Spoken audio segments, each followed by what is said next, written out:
Tahukah Anda bahwa makanan yang kita konsumsi setiap hari mengandung zat aditif makanan? Apakah zat aditif makanan itu? Zat aditif makanan adalah semua bahan yang ditambahkan ke dalam makanan selama proses pengolahan, penyimpanan, atau pengemasan makanan. Zat aditif biasanya ditambahkan dalam jumlah yang sedikit. Berdasarkan cara memperolehnya, zat aditif dibagi menjadi dua. 1. Zat aditif alami diperoleh dari bahan alam, yaitu hewan dan tumbuhan. Yang kedua, zat aditif sintetis atau buatan diperoleh melalui suatu proses kimia di laboratorium.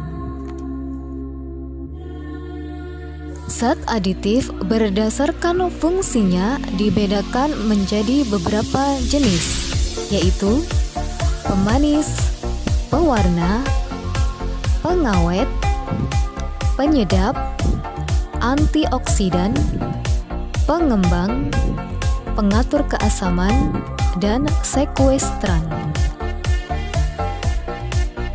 Pewarna fungsinya memberi warna pada makanan agar lebih menarik. Contoh pewarna alami yaitu karamel, daun suji, kunyit, cabai, tomat, buah bit, buah naga, stroberi, kayu secang, dan lainnya. Sedangkan contoh pewarna sintetis dapat dilihat di tabel berikut. Pemanis fungsinya memberi rasa manis pada makanan. Contoh pemanis alami, gula tebu, gula aren, dan madu.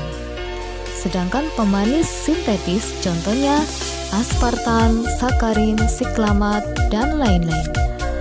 Pemanis alami biasanya kalorinya tinggi sedangkan kemanisannya rendah. Sedangkan pemanis sintetis kalorinya rendah, kemanisannya tinggi, sehingga cocok untuk penderita diabetes. Penyedap atau penambah aroma fungsinya meningkatkan cita rasa makanan, mengembalikan cita rasa makanan yang mungkin hilang saat pemrosesan, memberi cita rasa tertentu pada makanan. Contoh penyedap alami yaitu gula, garam, pandan, jahe, cabai, bawang, dan lain-lain. Sedangkan penyedap sintetis ada dua. Penyedap biasanya untuk makanan, contohnya mononatrium glutamat atau MSG. Sedangkan penambah aroma biasanya ditambahkan pada minuman, permen, dan kue. Contohnya dapat dilihat pada tabel. Pengawet fungsinya menambah masa simpan makanan. Contoh pengawet alami adalah gula, garam, cuka, dan bawang putih. Bawang putih dapat dijadikan pengawet karena mengandung senyawa antibakteri yaitu alicin.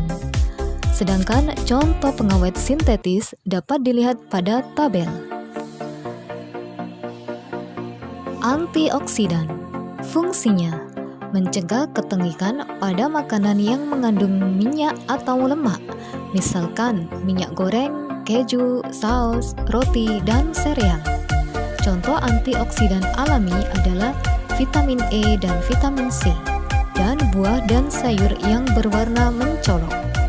Sedangkan contoh antioksidan sintetis adalah TBHQ, BHA, BHT, tokoferol, dan lain-lain.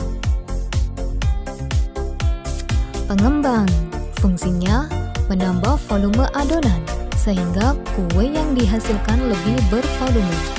Contoh pengembang alami yaitu ragi, molase, buttermilk, yogurt, dan putih telur. Sedangkan contoh pengembang sintetis yaitu natrium karbonat, natrium bikarbonat, baking soda, baking powder, dan lain-lain. Pengatur keasaman. Fungsinya mengasamkan, menetralkan, pengontrol pH, pengawet. Contoh pengatur keasaman yang alami yaitu asam sitrat, asam tartrat, asam malat, dan asam laktat. Sedangkan yang sintetis adalah asam fosfat, asam adipat, kalsium oksida.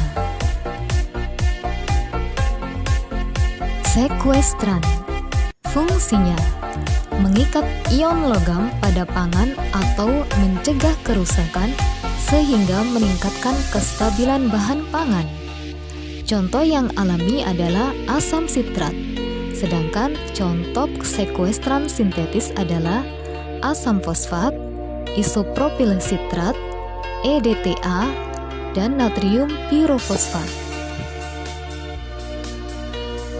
Zat aditif alami maupun sintetis mempunyai beberapa keuntungan dan kekurangan.